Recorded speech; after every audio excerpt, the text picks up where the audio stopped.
Made a quote. There are decades when nothing happens. There are decades when nothing happens, and then there are days when decades happen. It's so true even after 100 years. So the last 20, 25 years, nothing much really happened in education. Of course, the governmental policies were changing and we were moving towards the new age learning techniques. But then came COVID, there was a certain halt. And then the rampant speed that everybody started running after with regard to technology and educational initiatives, e-tech initiatives. The government also supported with the e-Vidya and the DTH platform initiatives that they took. And so did the educators also fight their way through with the new age learning techniques. But the point is, what is a school all about? So in our parlance, we say, "Kya ye ghar nahi hai?"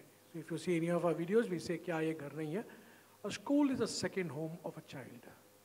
A school is a place where a child experiences joy, accomplishment, success. He also enjoys a lot of pranks with his friends, missteps, setbacks, failures. So it's a mixed environment of learning for a child.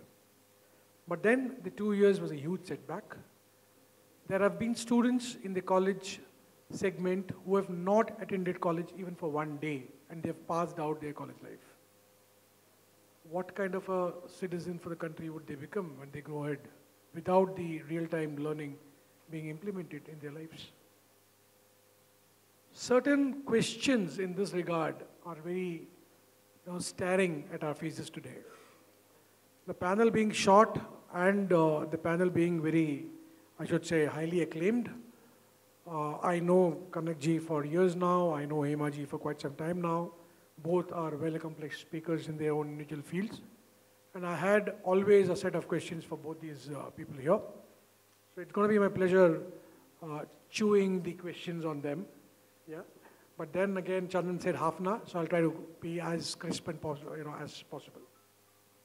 My first question to you,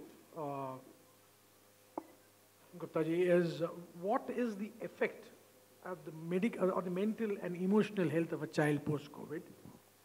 Particularly, there's been a lot of talk going about mental well-being, physical well-being, particularly mental well-being and emotional well-being.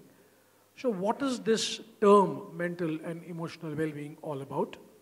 And as educators, what role do we have in upbringing the mental and the the emotional well-being of kids in our schools? Anantha ji, first of all, thank you so much for inviting us as part of this panel discussion. I really, really appreciate the fact that you've prepared in advance, and it's a welcome change to see, because I think with so many conferences happening, all of us have become accustomed to speaking extempore, but I love the fact that you've come prepared, and I appreciate the respect you've given to us. Really, really kind of you. So I've always believed, Anantha ji, that the educational part in terms of learning will always be taken care of, be it in the classroom, in person, through technology. It's the social emotional learning, it's the social skills, it's the social transactions that have taken a beating during COVID times and have always been more important, I believe, in terms of bringing up of children who will take care of the country, of the world as a society. If we do not pay attention to the social emotional needs of children, of our teachers, of our parents, of the management, all stakeholders, we are essentially lining up for a society that will not have a key element, which is empathy. If you do not have empathy, you will not really be able to survive. You know, this morning Damodar ji was talking about making sustainability important. As an educator, as a parent, I strongly believe that sustainability should be on top of everyone's agenda. Now, sustainability is not just about making tall claims regarding pollution and plastic, but also conscious living, conscious consumption, conscious food production as well. So when you develop children who would have this consciousness, they would need to have empathy. I believe there is nothing more important than the social emotional skills of children. I strongly believe that there is a lot of buzzword going around with, the mental health of people. And I feel that somewhere the taboo is slowly going, which is a great thing. But I'm also feeling that a lot of people are trying to use it, which is such a shame. Now that usage will go only when people have empathy and genuinely understand that mental health issues are real. When people will understand that emotional issues are real, they need to be catered to. So, as educators, what I would advise everyone to do is that don't just look at it as a subject. Don't just look at it as part of, a moral science session. Make it as part of your school functioning. Unless you do that, you will always have a moral science subject which is suddenly being taken over by a mathematics or an English or a science, and the children will never develop empathy, which is the most important thing. Superb. Very, very nicely summed up in about 4 sentences. So what he said makes a lot of sense to me, because we run more than 40 institutions and we all ourselves are into the same kind of situation that they are in. Social and emotional needs give rise to something called as empathy. So we as educators have to develop the concept of empathy not only at a leadership level, but also to the nth teacher down the line who's going to be representing you in the classroom. Second, he talked about is sustainability, which is such a important factor today in the current situation of the globe. Conscious living and conscious consumption. Such nicely put, sir, and I really appreciate. We also are not supposed to be looking at it as a subject only, but we have to make it a part of the whole curriculum that we follow in the school. So beautifully said, sir. Thank you very much. Going ahead, Hema ji, you run a chain of schools, and you also are one among those who, take the kids beyond the classroom and to the textbooks. So I know that from the, from your social sites that I see, a lot of stuff happens in your schools. How do you think you will be able to help a child acquire new skills and ignite the passion in a child in the new normal? So first of all, thank you Chandan and team, and Anantha ji, thank you so much for inviting us and giving it a platform. See, we have to understand, I run a preschool chain. Specifically, I work with the very early years children, and that entire program actually work with the skill-based program. So yes, this is where we focused on. Second thing is, we have to understand, when we used to study, there was a timeline that was the specific professions was there, like doctors, engineers. Now we are in the 21st century. When we are going beyond, still the parents has a mindset of those old taglines. Okay, my son will be the doctor, or my child will be the engineer. So we have to come out that mode. We should not be generating in our schools where we have a machine systems or a manufacturing units. We should be a completely focused on every skill and more into life skill, which is we are actually forgetting nowadays. After COVID, I think all of us have actually shut down one point of time. And yes, we thought about what we are doing with ourselves. I'm sure all of you have gone through that process, right? Because we are so busy on day and night, every day, just like a machine we are working. So that's more important for the life skills. It's more important. As we focused in our curriculum is more into every skill based is important. Every small skills is important in the children, which needs to develop. For that, foremost part is our teachers, because our teachers are being skilled on the 80s. They are not today's skilled program. They are not ready for, ready for a new methodology which we focused on. So major part is the teacher training programs which we need to focus on, and which we really constant as a canvas. We focused very minutely what are the skills we have to measure and how these skills has been. For the child, it's just like a clay. Whatever you say to them, they will just listen to you, and then they will go through that process. So for us as a school, which is major problem is, or I'm sure most of you are focusing is, you have to teach your parents and your teachers. I think that is the challenge, as a founder and the directors, I'm sure these ladies are there. So, you know, mindset you have to change. Skill-based training programs you have to more focused on in your institute. That has to be very clearly mentioned. What are the criterias are there? You have to be very clearly projected.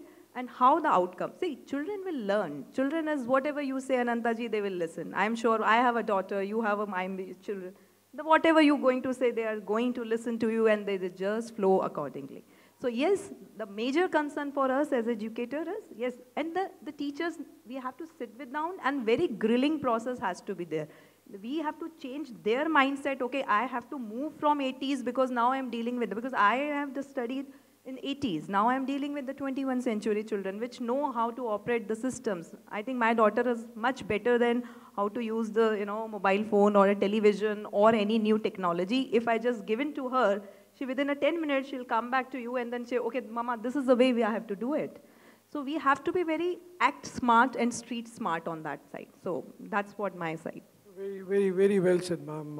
I really take this point through. Mindsets have to be broken. So that's such a fantastic statement. No machine system to be followed. Everything has to be, you know, based on the requirement. And our teachers are skilled as of the 80s, right? So we have to go a long way with the skill development. Probably my next question is on that. I'll put it to both of you together. Before I go to the next question, assessment is important. That was a very nice line that she said.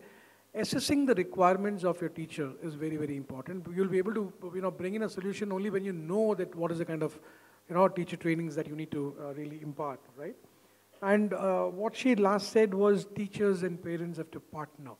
That is a real, you know, message that I think she wants to give to all of you. We, in our system, we call it Har Ghar Shikshak, right? So our teachers try to go to the student's home and we try to educate the parents in a partnership methodology, wherein the teacher and the parent, they come towards a cohesive solution to the needs of a child. We call it Ghar Ghar Shikshak, and I really appreciate the fact that we are doing it at a national level in terms of we in our schools, they in their schools. So we all think so similar. That's the you know, basic point that I want to make here. Going ahead with the same set of questions, I was wanting to talk about the IT initiatives, but since we're talking about teachers here, so this question is open to both of you here. So teacher hiring and you know, the requirement mapping. Gone are those days when, like for example, knowing computer is an added advantage. So आप जब अपने teachers को hire करते हो, आपकी एक basic question होती है, मैडम आपको Excel आती है, मैडम आपको PowerPoint आता है, मैडम आपको Word आता है. So if somebody used to say yes, I used to give a couple of extra marks in the, you know, the sheet that you follow. But today that's predominantly the basic requirement. आज आप शायद उस CV को scrutinize भी नहीं करोगे जिसमें ये सब चीजें नहीं हैं. So the requirement itself per se is changing. And our teachers, जैसे मैम ने बोला, are of the 80s and the 90s or the early 2000s, right? And today the skill sets are totally changing. आज जो skills हैं वो कल होंगी नहीं होंगी, इसकी ज़रूरत होगी नहीं होगी, we really don't know. With so much of new opportunities evolving, whatever we kind of train the teachers today, are they going to make an impact 10 years down the line, or 12 years down the line, or 15 years down the line? So how are we to address this situation today? How do you really know what is to be given or imparted as a training or as a upskilling or as a reskilling so that you get the outcome after 15 years when the teachers face a new challenge at that point in time? I just wanted to add here, as you said, you know, कि जब आप my school app, my school, what you said, Microsoft को आप देख लेते हैं CV में, you know, your teachers have that, and then you're ready for, okay, now, अब तो हम देखते नहीं हैं. I think वो भी हम mistake कर ही लेते हैं कहीं ना कहीं. Because I don't know about the Delhi and you know, Bombay schools. I know about Rajasthan maximum. As so far we have, see, I have branches in Maharashtra and Telangana as well. There I don't find any problem, but honestly, my advice, even they have written down in the CV, they know the Microsoft very clearly, please ask them to do and attempt some test. It is very important. You know, after the hiring, they will say, madam, mujhe Microsoft bhi nahi aata hai chalane. So I don't know what they have learned today. So that shows very clearly education system, what we are following for last 10, 20 years. You know, there is a computer is a subject when I was very fascinated about, myself as a software person, and I still remember when the computers are hit in the classroom, and because I used to be in a girls' school, and there was only 2 boys was there as a teacher, so that was also one of the fascinating part for us. I know, being a girl, you have to go to the labs because at least koi to, sir milenge jinko dekh ke hum kuch sikhenge. So, that was the motivation part for that time the computer just entered into our life, right? Because we come from the black and white to, now, now you get the Netflix, OTT platforms we are now. So we need to understand, even we are doing the interview rounds, or I think there is now, the hour of the need is the psychometric test for the teachers, for the every school to maintain the quality. The quality is going down by down, day by day. The new recruitment which is coming, they just come to us just for, okay, this is a part-time job which they are doing. They come to us, okay, it's 8 to 2 or 8 to 3 kind of job is there. Where the educators, we are educators, we need to understand how much responsible job it is all about, right? If you go in an international market, in a globally highly paid job, this is. In India, it's nowhere. We are nowhere. And then we crib for our salaries just because we created those people. Those are children, we have teach them.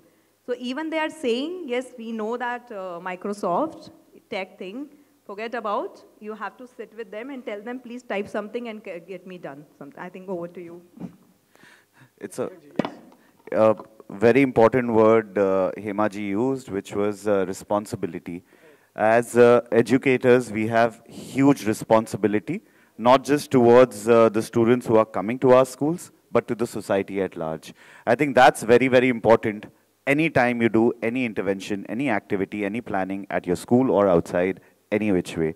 We talk about parents being partners in the teaching learning process. All of us talk about it, and we all try to practice it as well. On a lighter note, the world's largest edtech platform has used parents as partners as one of their branding, which is something that pains me a lot, and I could go on forever, but then I want to stop about it. Yes, parents do need to be partners in the teaching learning process. Parents do need to be partners in the shaping of the children, and that also includes technology. I do not look down upon technology at all. I think technology is an enabler. It's very important. The students of today are digital natives. I cannot look down upon them and say that हमारे समय पर तो हम library में जाकर 6 घंटे research करते थे और तुम्हें तो विकिपीडिया में 1 सेकंड में मिल जाता है. उनकी गलती नहीं है कि वो डिजिटल नेटिव्स हैं. इस टेक्नोलॉजी को बनाने वाले भी हम और आप हैं. So let's not shide them for that. Instead, educate ourselves as to how we can help them use this technology better.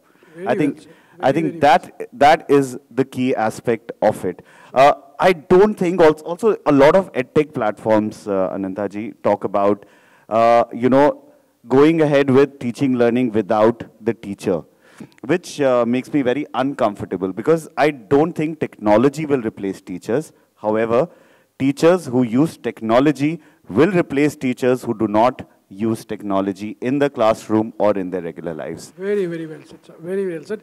Continuing this discussion on technology and the usage of technology in your learning environment, I think we are somewhere looking towards a hybrid mode of education, right? Even the government is kind of, if you see the last budgets, a lot of focus is being spent upon, the spendings are being given towards the hybrid education system.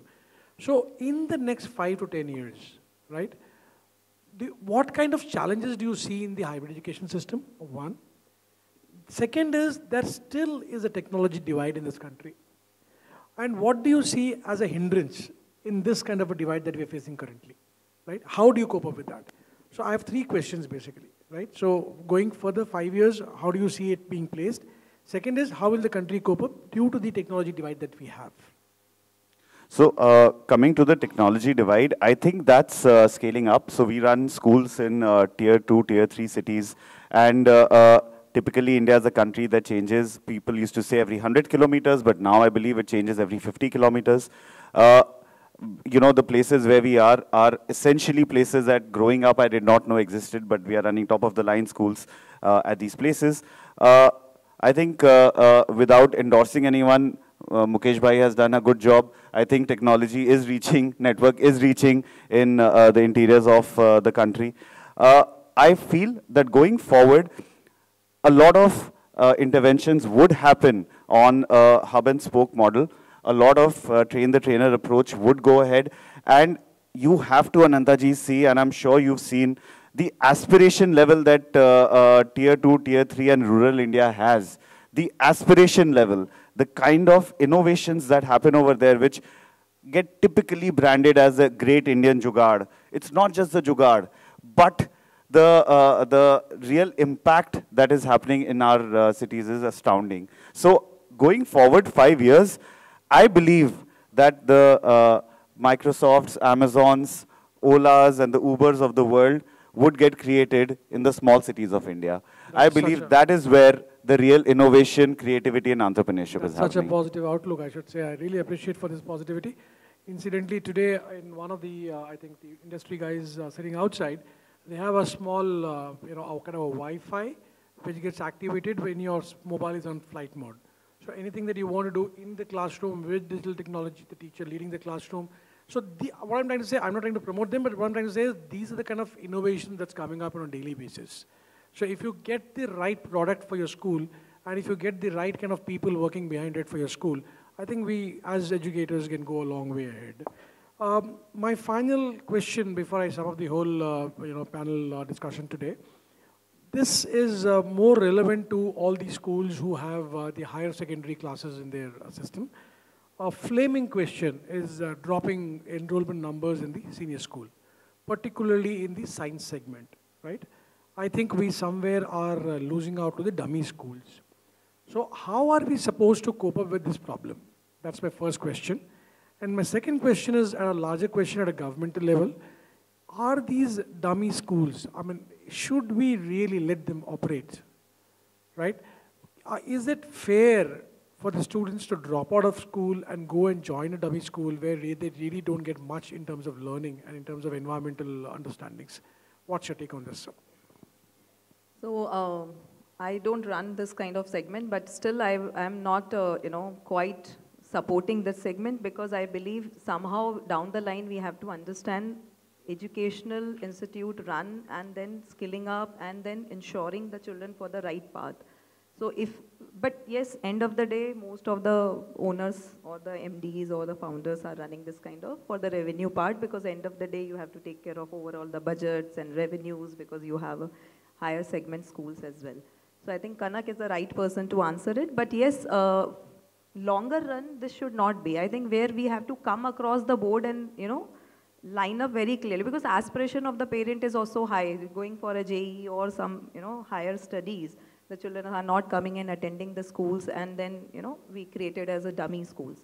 So, but yes, I don't know why people, if I'm going for a K-12 school in a very sooner coming years and then I will not going for this thing, whether it is a money part also, I will not promote because I believe we are, somewhere injustice with the system. End of the day, we should not compromise our own value system. When we are educators, we are talking about the value systems. We are here to enable the value systems in the students and our own children. And we are not following the system and process, then it is something, that's what I think the system is dying. The new children who are coming and we are recruiting, you can see the quality is coming dying. So I think Kanak, yes. Anantha ji, that's a great question, and I think this deserves a conference of its own by itself. I think because there's so many levels to it, and that all of us are dealing with. The question essentially has, two connotations to it. One is, the society that we live in, marks are very, very important, and we don't get out of it. Marks that leads to entrance tests, that leads to more marks, that leads to getting into good institutions, that leads to more marks, and then finding out jobs. It's a vicious cycle. It's a vicious cycle, and we don't get out of this number game ever. So we come back to, I think, empathy. We come back to value systems. We come back to hand-holding parents to make them understand that they need to come out of it because they have grown up in the system which promoted that conditioned them to value the marks. This week alone, there have been 3 suicides in Kota, which is disastrous, which is known for the coaching institutes. I don't want to shide the coaching institutes. Obviously, everyone wants to do their own business, and more power to them. However, for anyone to survive, you really need to add values. You don't focus only on marks. So that's one part where you start grooming, training, and also hand-holding parents to come out of this mindset. The other part is sort of on the policy level.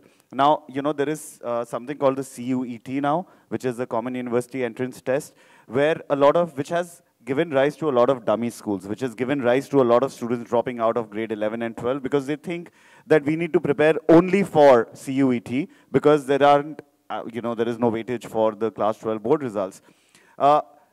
This is something that we as educators need to take it up with the governments on the policy level, and I would request ArdorComm to also support with this. I think we need to influence the policymakers to understand that it's not just about the marks, the weightage of it, but the more holistic learning environment that the child gets at the school versus the rat race that is there at the coaching institutes. I think that is something that we'll need to bridge the gap with and find out something. Absolutely, absolutely. Government interventions are definitely important.